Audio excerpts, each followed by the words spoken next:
Hi, my name is Stefan. I'm a registered nurse. I work in the Okanagan in beautiful British Columbia, and I work on a general medical unit providing care to a variety of patients who come in anywhere from the age of 19 to 102, looking after their basic care needs, helping manage really complex medical conditions, to working with people in their geriatric years who have um, psychological issues.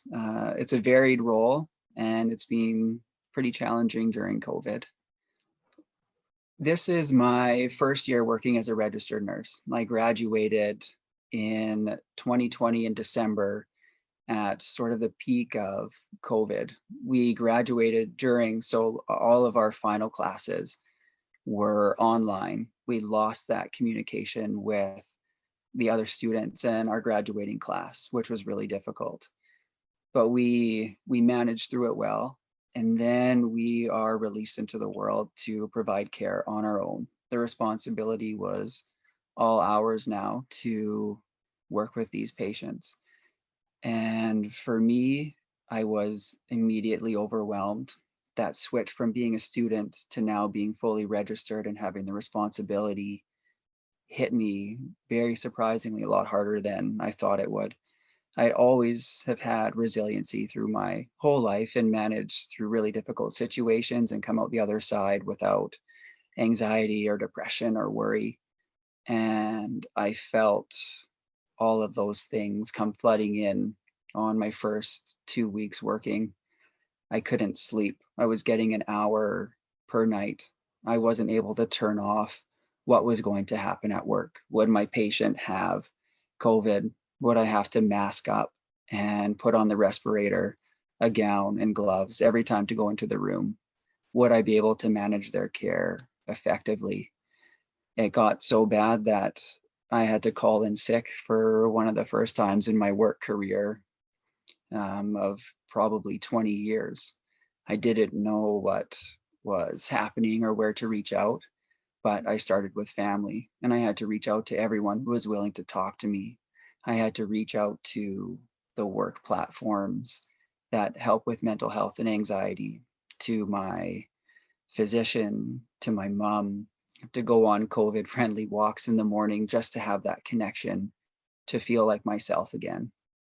And every day going into work, I could see the same things on the faces of my coworkers who had been working through since March 17th of 2020, feeling the burnout, feeling the need to go into work so that they wouldn't be leaving their work partners high and dry with a workload that's already unmanageable and making it more unmanageable.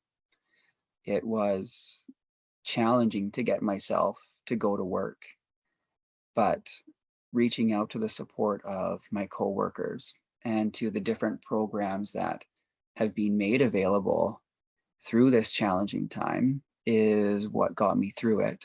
And then rebuilding that self-care routine to make sure that I was in a place to look after the people who were requiring and relying on me to care for them and to make sure that they would be able to go home and see their families again. For probably the past 15 years, exercising and trying to maintain a healthy lifestyle has been the backbone of my self-care routine.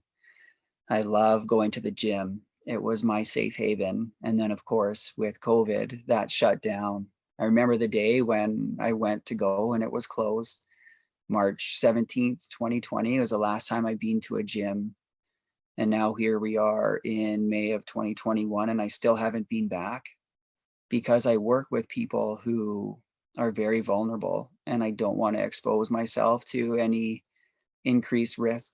Even though I have my first dose of the vaccine, I have made the choice to work out at home. So I've set up a little workout area in my basement, and I follow along with an online workout platform, and the people there have sort of become my workout family. It's given me a sense of community that I never would have expected. I have made a focus on eating healthy, um, going to the grocery store with my mask on is now an outing for me that I enjoy because it's looking after my health. I have started meditation platforms. I have sleep sounds that I use to get to sleep at night.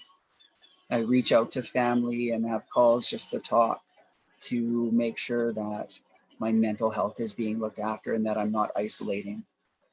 I allow myself to share the issues that I'm feeling, and I don't hide my mental health issues because I know with experience of working with people that that is, you know, is really challenging. So I share, and people thank me for sharing. And when they thank me for sharing something that I feel I should be sharing anyway, it gives me motivation that that people do care, and that sharing is okay, and that it shouldn't be stigmatized anymore. So I have great people around me that have really helped.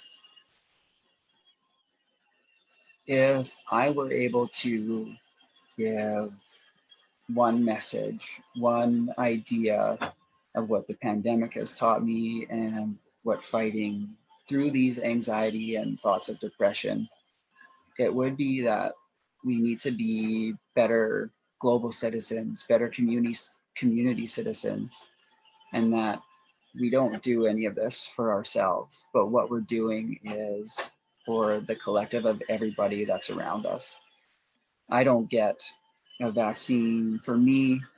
I don't keep myself healthy just for me. I do it for those people who can't do it for themselves, whether it's because of access or because of a health condition that prevents them from being able to look after themselves the way they want to. We need to think about more than just ourselves. And that can be hard because society doesn't teach us to think about other people. But if we could do one thing, we need to put ourselves second and think about other people in the decisions that we make every day. Yeah, feeling alone it's not good. And there's so many people willing just to listen. If you're struggling and you're having a challenging time and you don't know where to look for help, just start by reaching out to anyone. And that person may have a wonderful idea of where you can reach out to for the help you need to get through it so that you do come out on top, so that you don't fall victim to a challenging mental health issue. There are so many resources, and if you don't know what they are, you just have to ask. You just have to take the first step and ask, and then things will get better from there. I know because they've got better for me. I feel even better than I did before the pandemic started, and it all began with just asking the question of where do I look and talking to one person. And from there, I have a whole network of people that I've connected to and are making sure that I'm okay every day. Mental health issues are real and impact many of us. If you're struggling and need help, please consider reaching out for what you need. The Vancouver Island Crisis Line is available 24 hours a day, 7 days a week. Crisis workers are able to provide short-term, non-judgmental emotional support and crisis intervention. They're also able to provide you with guidance on next steps and further resources to assist you in your own mental health journey.